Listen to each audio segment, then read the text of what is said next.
السلام عليكم ورحمة الله تعالى وبركاته. تقول صاحبة القصة: أنا فتاة أبلغ من العمر تقريبا 38 عاما، وحتى الآن لم يتقدم لخطبتي أحد، وطبعا لم أسلم من كلام المقربين مني، وللأسف كان أكثر الكلام والهمز واللمز من المقربين. كما يقول الناس أنا جميلة وما شاء الله، ليس هناك شيء ينقصني، لكن الله سبحانه وتعالى لم يرد أن أتزوج في سن صغيرة. أختي الأصغر مني تزوجا، أما أنا فكنت راضية عن حالي ومؤمنة بأن الله سيعوضني، لأن كل تأخير من الله سبحانه وتعالى فيها خير. وإذا كان الإنسان مؤمنا بأن الله سيعوضه فإن الله فعلا سيعوضه. كما أخبرتكم، أنا أكبر أخواتي وأختي الأصغر مني تزوجتا، وكل واحدة منهما لديهما ولد وبنت والحمد لله. إخوتي وأخواتي طيبون ويعاملونني معاملة حسنة، ولم يشعروني يوما بأنني متأخرة في الزواج.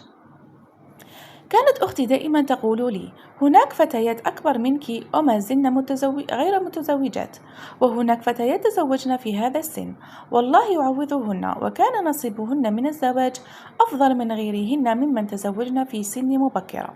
ولهذا كان لدي أمل بأن الله سيرزقني بإنسان يعوضني عن أشياء كثيرة. سبحان الله، أنهيت دراستي ولم أتوظف حتى الآن، وكنت طوال هذه الفترة منشغلة بأعمال البيت والاهتمام بأمي. اثنان من إخوتي الشباب متزوجان ويعيشان معنا في البيت نفسه، وأخي الأعزب يعيش معنا أيضا، لكن لكل واحد منهم شقة مستقلة، بينما طعامنا وشرابنا وجلساتنا كلها في بيت العائلة وهو بيت أهلي. زوجة أخويا إحداهما طيبة، أما الثانية فكانت فيها بعض التصرفات التي تؤذيني، فقد كانت تشعرني دائما بأنني عانس، وكانت تقول لي بطريقة غير مباشرة أنني لم أتزوج لأن نيتي ليست صافية. أصلحي نيتك حتى يعطيك الله. طبعا لم تكن تقول لي ذلك في وجهي، لكنها كانت تلمح تلميحات وتذكر أمثلة وتتحدث عن الناس، وكنت أعرف أن هذا الكلام موجه إلي. لكن زوجة أخي الأخرى كانت ترد عليها وتقول لها: عيب هذا الكلام. فكنت أسمع حديثهما ولا أظهر لهما أنني أسمعه. وفي الفترة الأخيرة زاد الضغط قليلا، فبدأت زوجة أخي تزيد في الإساءة إلي، وأصبحت تقول لي الكلام في وجهي: من سيتزوجك ومن سيرغب بك، وحتى لو تزوجت ماذا ستفعلين بعد ذلك، وغير ذلك من الكلام. فكنت أحيانا أرد عليها وأحيانا أتجاهلها، لأن أخي عصبي وكان دائما يرفع يده عليها، وأنا لم أكن أريد أن تحدث مشاكل. وأمي لم تكن تعرف بهذا الكلام، لأنها كانت تتحدث معي من وراء أمي، ولو أخبرت أمي بما كانت تقوله لي لما سمحت لها أن تعيش معنا في البيت ولو ساعة واحدة. ولهذا اختصارا للمشاكل بدأت أقلل كلامي معها في تلك الفترة. وفي إحدى المرات كانت إحدى أخواتي مبيتة عندنا، وكانت مدعوة وباتت في تلك الليلة، فسمعتها وهي تتحدث عني، وأختي دخلت معها في مشكلة كبيرة. وفي الليلة نفسها حدثت مشكلة بينها وبين أخي، فطردها إلى بيت أهلها. لم يكن هذا الوضع يعجبني، وكان أولاد أخت أخي أمامي، ولا أحد يستطيع تحمل الطفل غير أمه. كانت تلك الليلة سبحان الله كأن جبلا على صدري. فجأة قمت وتوضأت وصليت، وبدأت أستغفر الله وأذكره، وقلت: يا رب خلصني من هذه الحياة.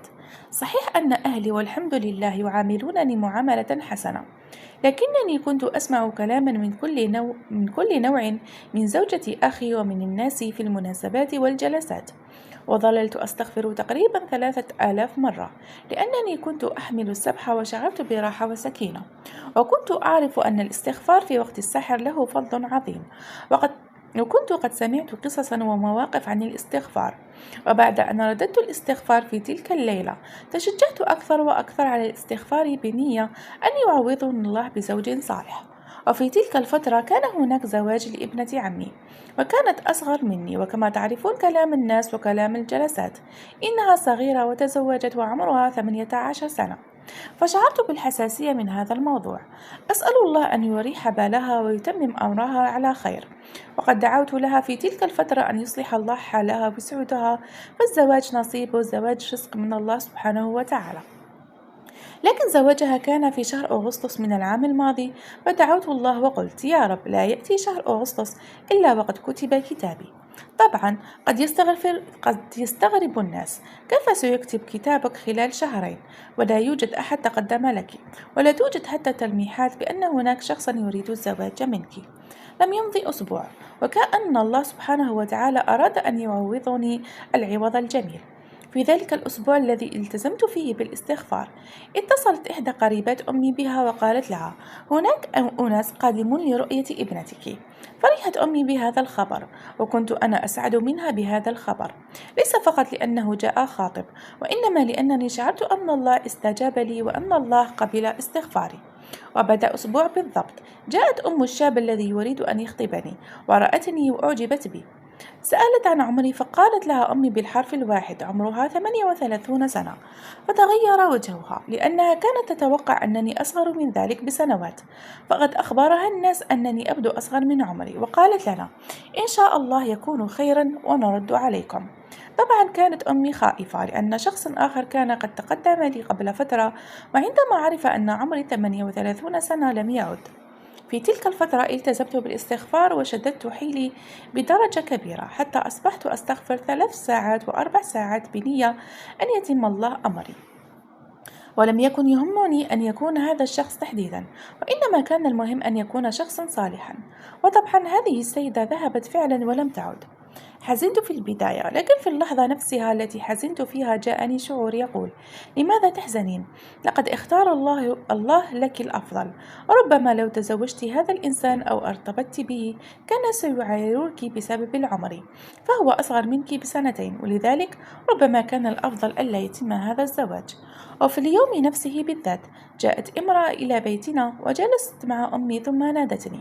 كانت تنظر إلي وتضحك وتبتسم، وكان واضحا أن لديها كلاما تريد أن تقوله. فقالت لأمي، وبعد أن خرجت أنا وسمعت كلامهما، وصراحة تعمدت أن أسمع هذا الكلام: ابن أخي يبحث عن عروس، وأنا رأيت ابنتك وأعرفها وأعرف تربيتها، ولا أرى أن هناك أنسب منها لابن أخي.